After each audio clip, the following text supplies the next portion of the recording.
Bismillahirrahmanirrahim.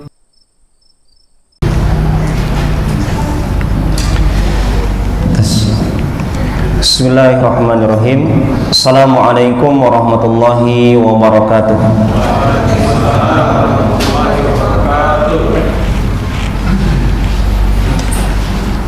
Innal hamdalillah nahmaduhu wa nasta'inuhu wa nastaghfiruh wa na'udzu billahi min shururi anfusina wa min sayyiati a'malina may yahdihillahu fala mudilla lahu wa may yudlilhu fala hadiya lahu. Assalatu wassalamu ala nabiyyina Muhammad wa ala alihi wa ashabihi ajma'in. Allahumma rabbi zidna ilma warzuqna fahma, amin ya rabbal alamin. Para jamaah, Bapak Ibu dan saudara-saudari yang dimuliakan dan dirahmati oleh Allah Subhanahu wa taala, kembali kita bersyukur kepada Allah atas nikmat yang Allah berikan kepada kita. Dan perlu dipahami bahwa kenikmatan itu bukan hanya gaji bulanan, apalagi saat ini Bapak sudah masuk tanggal baru. Itu memang nikmat. Mari kita pahami bahwa kesempatan kita untuk duduk berjamaah di masjid ini sebenarnya ini bagian daripada nikmat. Ini bagian daripada kenikmatan. Di antara bentuk nikmat saat duduk di masjid banyak dalilnya, tetapi karena waktu kita terbatas, salah satu hadis dari Nabi Muhammad alaihi salatu wassalam tentang keutamaan duduk di masjid.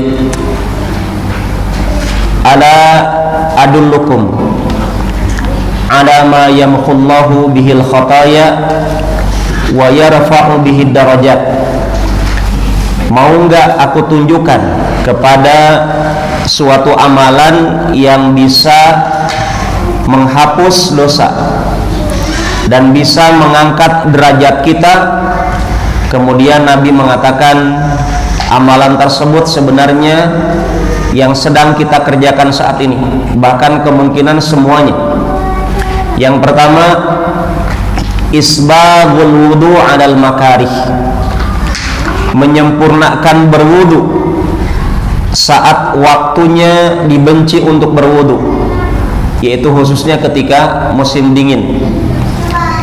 Bangun tidur suruh berwudu, kemudian kita berwudu, itu sarana menghapus dosa, mengangkat derajat kita.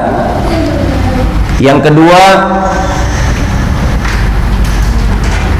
kathratul khuta ilal masajid,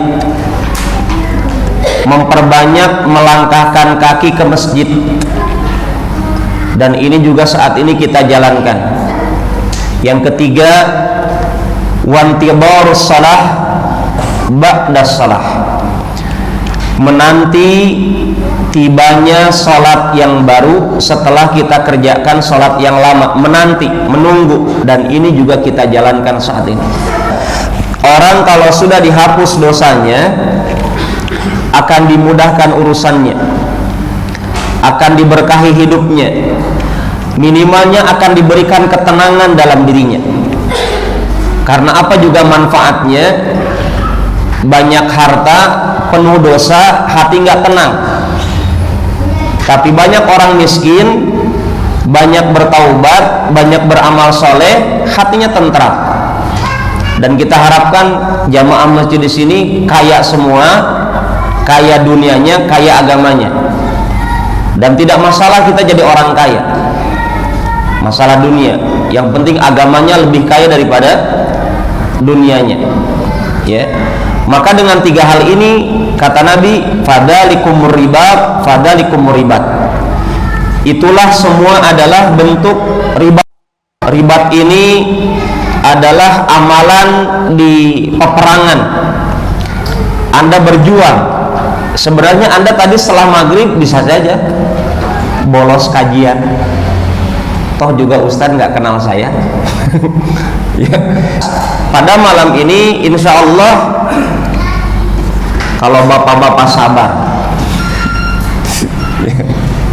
kalau ibu-ibu sabar, ini buku Pak, covernya sudah hilang. Ini buku, masya Allah, berkahnya sangat besar. Saking berkahnya sampai lecet begini Pak.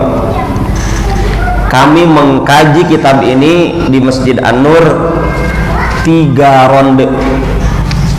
Sudah selesai buku, kemudian kata jamaah, Ustadz ulang. Akhirnya ya request, kajian by request. Ya, diulang lagi buku ini dikaji. Selesai kajian keduanya, sudah selesai 2 kali kita bahas. Ini nih hasilnya, sudah hilang jilidnya. Ronde kedua, kemudian kita di request lagi sama jamaah, Ustadz kalau bisa diulang lagi. Sudah ronde ketiga, sebenarnya masih minta diulang, cuma saya bilang kali-kali kita ganti buku yang lain. Makanya di An-Nur ini sudah tidak dibahas untuk saat ini. Maka saya coba ilmu ini kita angkat di masjid ini. Bapak-bapak, ibu-ibu, kenapa jamaah di masjid yang kemarin anak isi kajian merequest buku ini untuk diulang? Kenapa? Karena ini buku membahas tentang hak asasinya Allah, bukan hak asasi manusia. Banyak di antara kita hidupnya membahas HAM, dikit-dikit pelanggaran HAM, hak asasi manusia, kebebasan berekspresi. Tapi sedikit di antara ustadz-ustadz di Indonesia yang fokus membahas hak asasi Allah, hak asasi Tuhan. Ternyata hamba juga punya hak dari Allah. Itu pertanyaan Nabi, dan Nabi tidak mungkin bohong. Nabi tidak mungkin main-main, karena semua ucapan Nabi adalah Allah. Pernah di Makkah, ya, pernah ada sahabat Nabi ini pandai menulis. Walaupun kebanyakan orang Quraisy, Pak, kebanyakan orang Quraisy, kebanyakan orang Arab tidak bisa baca tulis. Makanya Nabi dijuluki oleh Allah qaumun ummiyun. Orang Quraisy itu adalah suatu bangsa yang ummi. Apa itu ummi? Yang tidak bisa membaca, tidak juga bisa menulis.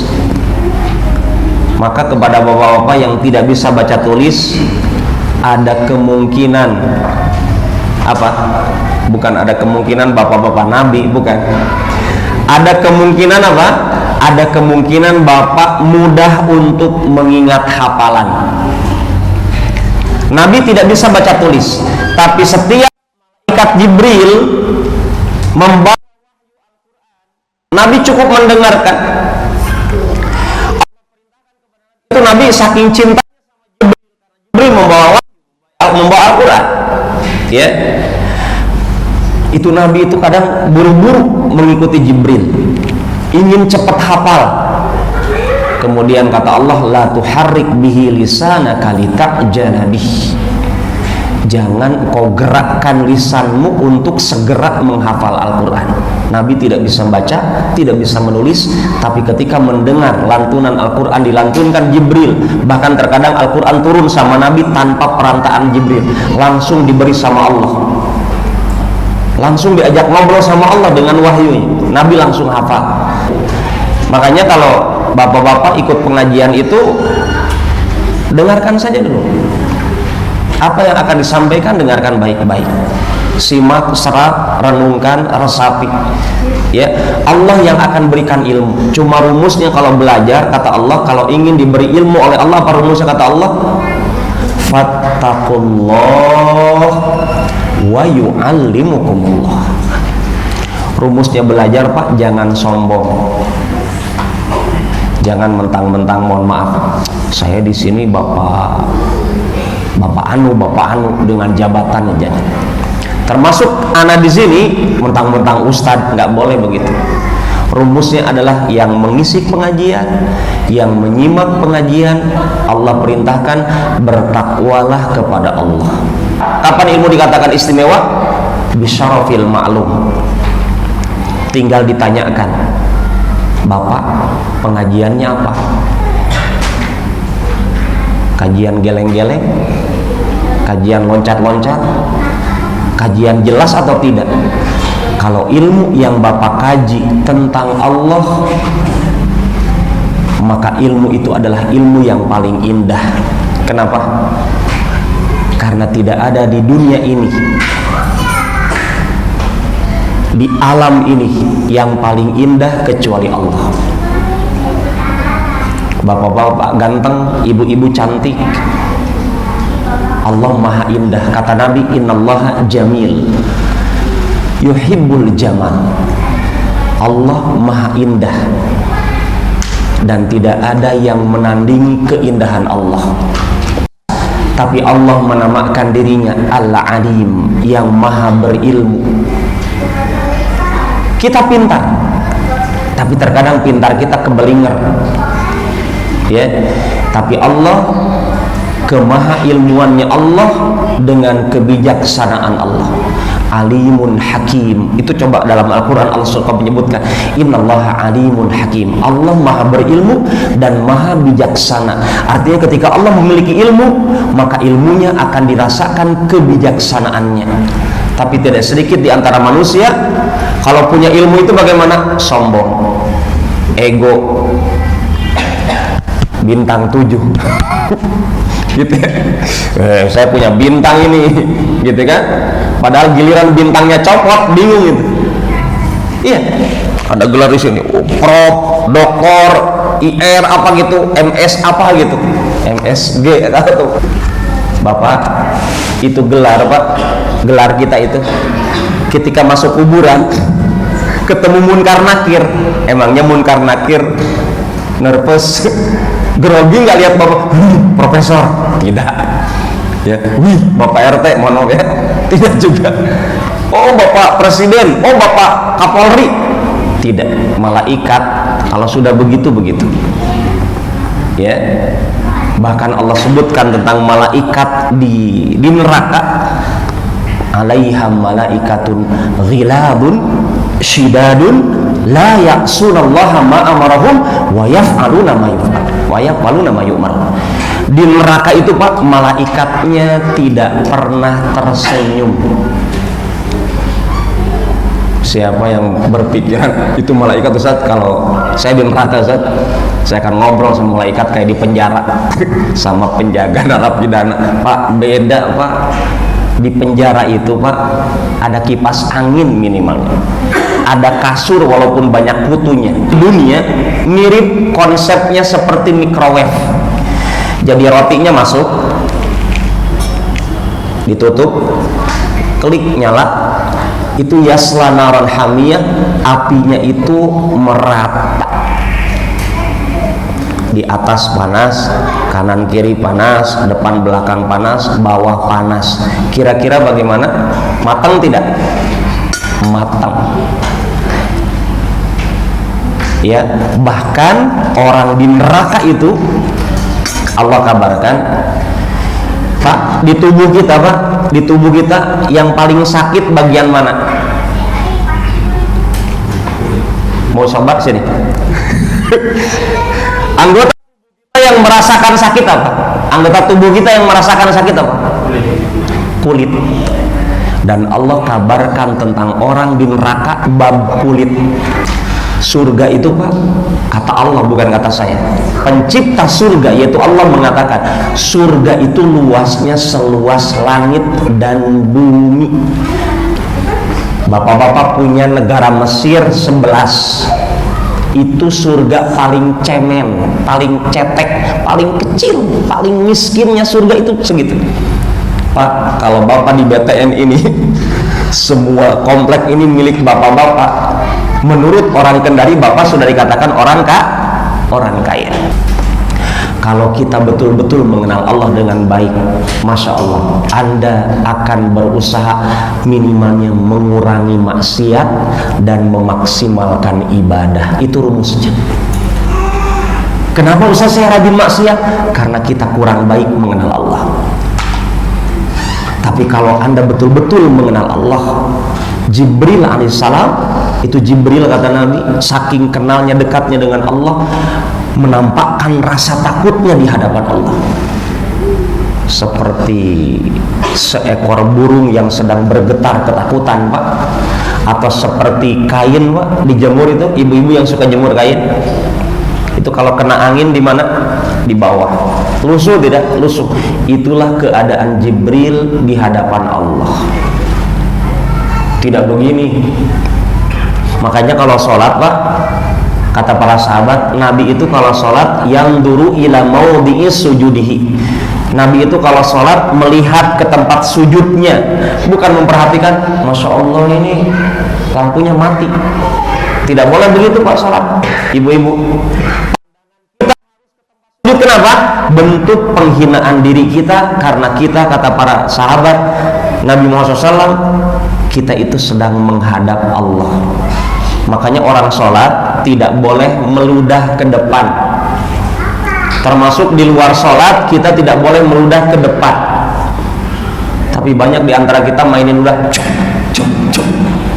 itu nggak boleh, Pak. Dalam Islam meludah itu tidak boleh ke depan. Kenapa?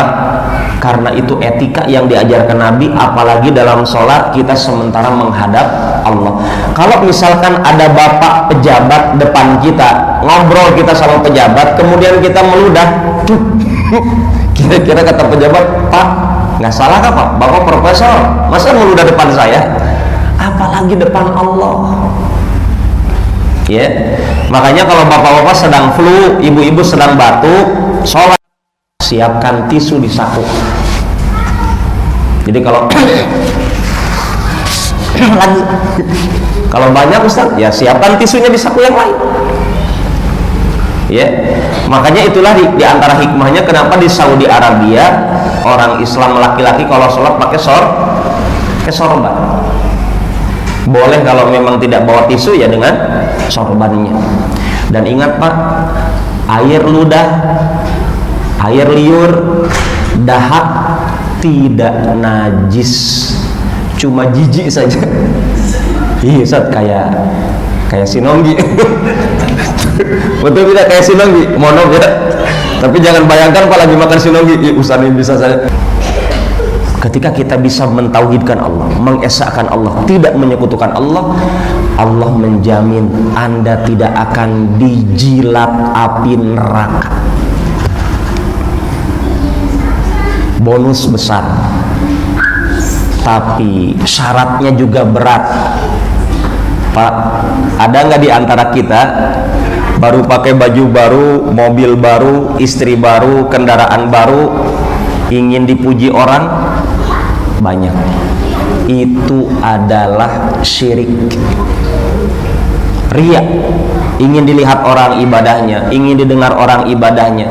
Jadi kalau Anda ingin terbebas dari neraka, jangan gila pujian. Siap? Berat, Pak, kajian ini. Tapi kalau ini intinya hidup, mengenal Allah dan mengenal haknya Allah.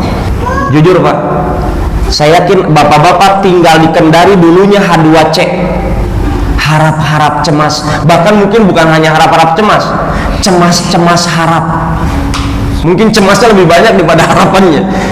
Ini Kendari panas, madesu, masa depan suram. Apakah saya bisa hidup di Kendari? Mungkin begitu. Apakah layak saya jadi hamba Allah? Apakah hidup dan seterusnya? Mungkin begitu.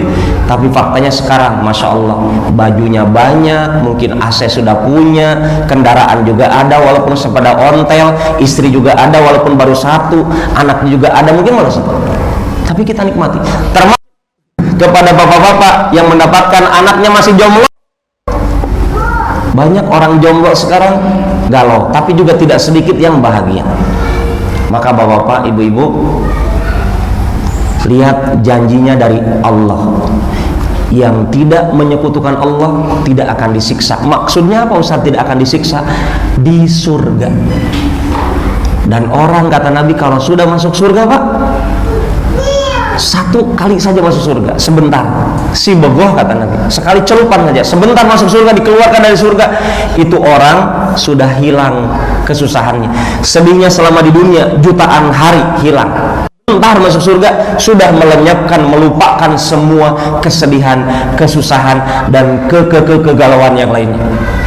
Orang di surga tidak ada yang sedih. Makanya kata Nabi, di surga itu tidak ada jomblo, Pak. Para pemuda yang saat ini belum menikah tiba-tiba meninggal, selama Anda orang bertauhid, orang beriman, dijamin surga, tenang saja. Di surga tiba-tiba Anda punya istri minimalnya 2.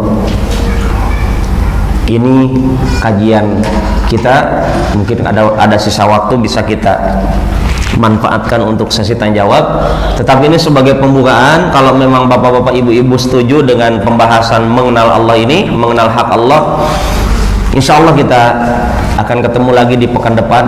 Semoga kita dapat mengisi kajian kembali biidnillahi ta'ala. Demikian kajian sementara dari kitab Tauhid ini sebagai prolog, pembukaan. Semoga bermanfaat. Wallahu ta'ala alam. Kemudian kajian singkat yang dibawa oleh Ustaz dari Sofian dan kepada Ustaz dari Jakarta Skala Hayat. Bagi jemaah yang ingin bertanya